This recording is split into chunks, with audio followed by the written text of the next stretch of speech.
Deer guys, আজকের এই ভিডিওটি হচ্ছে ন্যারেশন চেঞ্জের 6 নম্বর ক্লাস, যেখানে আমরা অপটাটিভ সেন্টেন্সে ন্যারেশন চেঞ্জ করব। এর আগের প্রথম দুটো ভিডিওতে প্রথম 1 নম্বর পার্ট এবং 2 নম্বর পার্টে তোমাদের কিন্তু ন্যারেশন চেঞ্জের বেসিক ক্লাসগুলো দেখিয়েছিলাম এবং তারপরে ভিডিওতে assertive sentence, interrogative sentence, imperative সেন্টেন্সকে ধরে ধরে ন্যারেশন চেঞ্জগুলো করানো হয়েছে।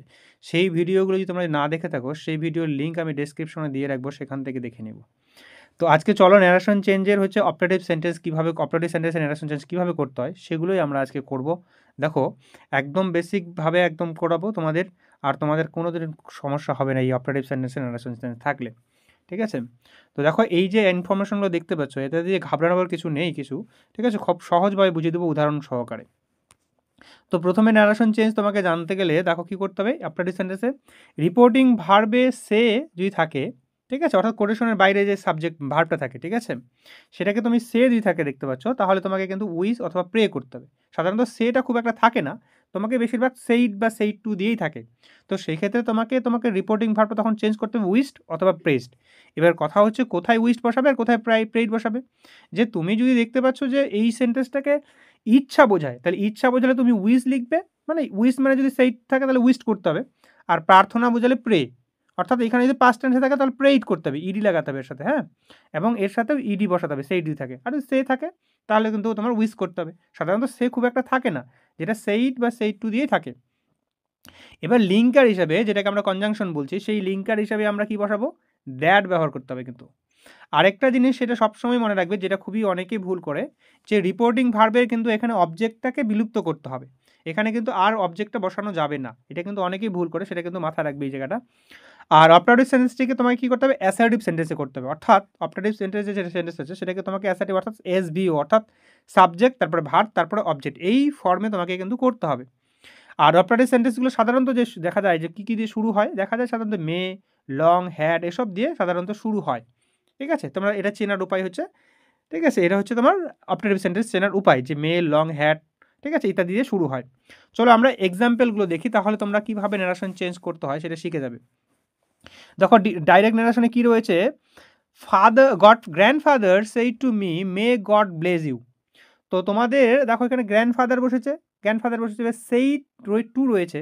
সেই টুটা কখন হয়? যেখানে যদি এখানে অবজেক্ট থাকে তবেই তখন সেই টু হয়, যদি অবজেক্ট না থাকতো তাহলে কিন্তু সেই টু বসতো না, ঠিক আছে? তাহলে দেখো এখানে সেই টু থাকার কারণে এখন আমরা প্রেইড বসালাম। কেন বসাতে মাথা রাখবে, যদি তুমি গড দেখতে পাও এখানে, তাহলে চোখ বন্ধ করে এখানে সেইড বা সেই টু এর পরিবর্তে প্রেইড বসাবে, ঠিক আছে? এবং বুঝতে হবে, দেখো, মে গড ব্লেস ইউ, ঈশ্বর তোমার আশীর্বাদ করুক বা মঙ্গল করুক। তো সেখানে মানে প্রার্থনা করছে এটা, ঠিক আছে? গডের ক্ষেত্রে প্রার্থনা করা হয়। তো গড বসালে তুমি অবশ্যই সেখানে প্রেইড দিবে। এবার দেখো লিঙ্কার হিসেবে দ্যাট বসেছে, হ্যাঁ, এবং এইখানে দেখো ওই মিটা কিন্তু আর পরের এখানে বসেনি। সুতরাং এই জায়গাটা মাথায় রাখবে, কিন্তু এই যেখানকার যে অবজেক্ট, রিপোর্টিং ভার্বের অবজেক্ট, অর্থাৎ কোটেশনের বাইরের দিকে যে অবজেক্টটা রয়েছে সেটা কিন্তু আর বসানোর প্রয়োজন হয় না এখানে। তো গ্র্যান্ডফাদার প্রেইড দ্যাট, তারপরে তোমাকে এই জায়গাটাকে বললাম এটাকে সাবজেক্ট ভার্ব অবজেক্ট করতে হবে, এসভিও, তাই না? সাবজেক্ট ভার্ব অবজেক্ট করতে হবে। তাহলে এখানে সাবজেক্টকে এখানে গড, তাহলে গড বসাবে। গডটা জিটা বড় হাতে, ঠিক আছে? গড আরেকটা মাথায় রাখবে, জি ছোট হাতের জি যদি গড মানে হয় সেটা কিন্তু দেবতা বোঝায়। আর বড় হাতের জি ও ডি গড, গড মানে ঈশ্বর, যেটা আমাদের ভগবান, আল্লাহ যেটাকে বলতে পারি সেটাই কিন্তু ঈশ্বর বলতে পারি আমরা। তো এখানে কি হচ্ছে? গড বসবে। এবং এই মেয়েটা থাকলো, এই মেয়েটাকে তুমি কি করবে? মাইট করবে, মাথায় রাখবে। মেয়েটাকে কি করতে হবে? মাইট। তারপরে ব্লেস বসছে, এবং ইউটা মাথায় রাখবে, ইউটা কি অনুসারে পরিবর্তিত হয়? এই দিকের যে অবজেক্ট রয়েছে সেই অনুসারে পরিবর্তিত হয়। তো অবজেক্ট এখানে মি রয়েছে, এবং মিয়ের এখানে তো অবজেক্টিভ ফর্ম হিসেবে বসবে। তো মিয়ের অবজেক্টিভ ফর্ম হচ্ছে মি হয়, হ্যাঁ? এই কোনটা প্রোনাউনের কি সাবজেক্টিভ ফর্ম, অবজেক্টিভ ফর্ম, এটার কিন্তু ভিডিও কিন্তু আমি প্রথম ভিডিওতে ন্যারেশনের প্রথম পার্টে কিন্তু দিয়েছি। তোমরা চাইলে দেখে নিতে পারো সেখান থেকে। তারপরে দেখো এক্সাম্পলটা আশা করি বোঝা গেল। যদি বোঝা না যায় ভিডিওটা একটু পজ করো আর ঠান্ডা মাথায় একটু ভাবো, তাহলে বুঝে যাবে। ডাইরেক্ট ন্যারেশনে কি বলছে দেখো, I say to him may you be happy. তাহলে দেখো এখানে এখানে সেই টুর পরিবর্তে কি বসানো হচ্ছে? উইস্ট। দেখো এখানে কিন্তু গড নেই, যে তুমি সুখী হবে, মে ইউ বি হ্যাপি, তুমি সুখী হবে। তাহলে এখানে সেই টুর পরিবর্তে ইচ্ছা প্রকাশ করছে, ঠিক আছে? তাহলে উইস্ট বসলো। এখানে হিমটার কিন্তু বসেনি, দেখো এদিকের হিমটা কিন্তু আর পরের দিকে বসেনি, তবে এখানে লিঙ্কার হিসেবে দ্যাট বসেছে। তারপরে দেখো ইউটা কি অনুসারে বসবে? ইউটা এদিকের অবজেক্ট অনুসারে বসে, তখন হিম অনুসারে বসবে। তো হিমের হচ্ছে এখানে কিন্তু সাবজেক্টিভ ফর্ম বসাতে হবে। এক্ষেত্রে সাবজেক্ট হিসেবে বসে বললাম না, এস ভি ও হিসেবে বসে। তো সাবজেক্ট এখানে বসবে, তো হিটার সাবজেক্টিভ ফর্ম হচ্ছে, হিমের সাবজেক্টিভ ফর্ম হচ্ছে হি। আর মেয়েটাকে কী করতে বললাম, মাইট, মেয়ে মাইট হলো, তারপরে বি হ্যাপি হলো। ঠিক আছে, ক্লিয়ার হলো, বোঝা গেল।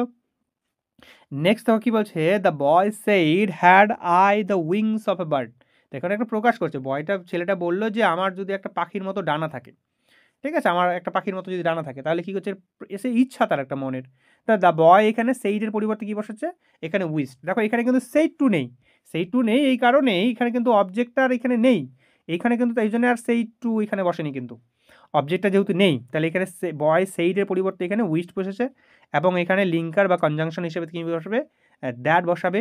তারপরে কী করতে হবে, এখানে আইটা এদিকের আই যেহেতু ফার্স্ট পার্সন এদিকের সাবজেক্ট অনুসারে বসে, তো এখানে দ্য বয় অনুসারে এখানে প্রোনাউন বসাতে হবে হি, এবং হ্যাডটা থাকলে হ্যাডই বসাতে হবে, হেডের কোনো রকম পরিবর্তন করবে, হ্যাডটা আবার হ্যাড বিন করতে যাবে না, কিন্তু হ্যাডটা হ্যাডই বসবে। তারপরে the wings of a bird, the wings of a bird, এটা দেখে দেখে লেখা হলো।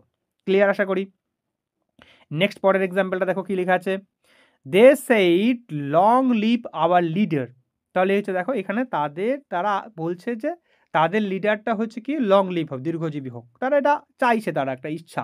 তাহলে দে কী হবে, সেইডের পরিবর্তে এখানে কী হলো, উইস্ট হলো। বোঝা যাচ্ছে কি কেন উইস্ট হচ্ছে, ইচ্ছা বোঝালে কিন্তু উইস্ট বসাবে, আর যদি প্রার্থনা বোঝায় তাহলে কিন্তু প্রেইড বসাবে। ঠিক আছে, আমরা ভগবানের কাছে আল্লাহর কাছে প্রার্থনা করি, ঠিক আছে, সেই ক্ষেত্রে এখানে উইস্ট হলো। এবং লিঙ্কার হিসেবে কী বসলো, দ্যাট। এখানে কিন্তু অবজেক্ট নেই অলরেডি, তো অবজেক্ট তো আর বসবেও না, এমনিতেও থাকলেও অবজেক্ট বসতো না। তাহলে এখানে কি হলো, এখানে দেখো সাবজেক্ট অংশটুকু কোনটা, আওয়ার লিডারটা এখানে সাবজেক্ট হিসেবে বসবে, তো আওয়ার লিডার এখানে বসালে হবে না, আওয়ারটা কি অনুসারে বসবে, এদিকের এখানে পজিটিভ প্রোনাউন করে দে, এদিকের এই অনুসারে বসবে আওয়ারটা সাবজেক্ট অনুসারে, তো এখানে দেয়ার হবে, দেয়ার লিডার বসবে এখানে। ঠিক আছে, এর দেয়ের হচ্ছে তোমার, এটা তো সাবজেক্ট অনুসারে বসবে কি না, সাবজেক্ট অনুসারে দে আছে, দেয়ের কিন্তু তোমার এখানে যেহেতু পজিটিভ ফর্ম বসাতে হবে, আওয়ার লিডার হচ্ছে তো দেয়ার লিডার বসাতে হবে, দেয়ের পজিটিভ ফর্ম কিন্তু দেয়ার, এটা কিন্তু করানো হয়েছিল ফার্স্ট পার্টে কিন্তু ন্যারেশনের। ঠিক আছে, তো দেয়ার লিডার, তারপরে এখানে লেগে আছে, এখানে মাইট নিয়ে আসবে তুমি, মাইট, তারপরে লিপ লং, এখানে নিয়ে আসবে লিপ লং করা হলো। ক্লিয়ার, লং লিপটাকে লিপ লং করা হলো। ক্লিয়ার। নেক্সট দেখো কি বলছে, ডাইরেক্ট ন্যারেশন আরেকটা দেওয়া আছে কি, the man said may his soul rest in peace. দেখো আমরা এখানে কি বলছে, তার আত্মাটা শান্তি কামনা করছে, সে শান্তি পাক, ঠিক আছে, রেস্ট ইন পিস হয়ে যায় যেটা।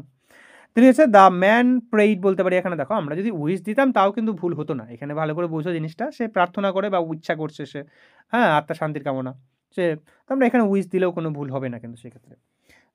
তো একটু বুঝবে যে মেন কথা গড থাকলে কিন্তু সেখানে তুমি প্রেড দিবেই, বাকি সব ক্ষেত্রে একটু দেখবে খেয়াল করে যে প্রার্থনা বোঝালে তুমি প্রেড দিবে, আর তাছাড়া কিন্তু উইশ দিবে, উইশ দিতে পারো, সমস্যা নেই এখানে।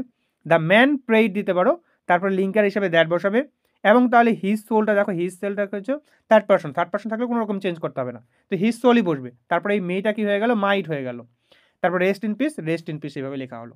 আশা করি ক্লিয়ার হলো ব্যাপারটা। নেক্সট দেখো পরের যেটা লাস্ট এক্সাম্পল, এটা দেখলে দেখো নাও কি বলছে, my dear friend say to me may you recover soon. তো এখানে কি হচ্ছে, মাই ফ্রেন্ড হলো এখানে, আর সেই টুর পরিবর্তে কি বসানো, উইস্ট বসানো, এবং লিঙ্কার হিসেবে দ্যাট বসেছে, এবং এইখানকার মিটা কিন্তু আর বসেনি, বলা হলো যে অবজেক্ট কিন্তু বিলুপ্ত হবে, অবজেক্ট কিন্তু আর থাকবে না, সেটা কিন্তু মাথা রাখবে, অবজেক্টটা কিন্তু আর দেবে না। ঠিক আছে, এবার এখানে হলো দ্যাট হলো, এবং এইটা ইউটা কি অনুসারে পরিবর্তিত হয়, এদিকের অবজেক্ট অনুসারে পরিবর্তিত, মাথা রাখবে, ইউ কিন্তু এই দিকের রিপোর্টিং ভার্ব যে রয়েছে তার অবজেক্ট অনুসারে পরিবর্তিত হয়। তো মিটাকে তোমাকে এখানে সাবজেক্টিভ ফর্ম বসাতে হবে, এখানে সাবজেক্ট ভার্ব অবজেক্ট করতে হবে, তো মিটার সাবজেক্টিভ ফর্ম কি হবে, আই হবে, তোমাকে এখানে আই লিখতে হবে, তার মেয়েটা কি হবে, মাইট হবে, তারপর রিকভার শুন এখানে লেখা হলো। আশা করি বোঝা গেছে। তোমরা যদি বুঝতে না পারো ভিডিওটাকে একটু পজ করো একটু, এবং একটু ভাবো, তাহলেই বুঝে যাবে একটু। তো এই ছিল ছোট্ট একটা অপারেটিভ সেন্টেন্সের ভিডিও, তোমরা আশা করি তোমাদের হেল্পফুল হয়েছে। তোমাদের যদি ভিডিওটা ভালো লেগে থাকে অবশ্যই লাইক করে দিও, আর কমেন্টে অবশ্যই জানিও যে তোমরা কেমন লেগেছে ভিডিওটা। তো থ্যাংক ইউ, বাস।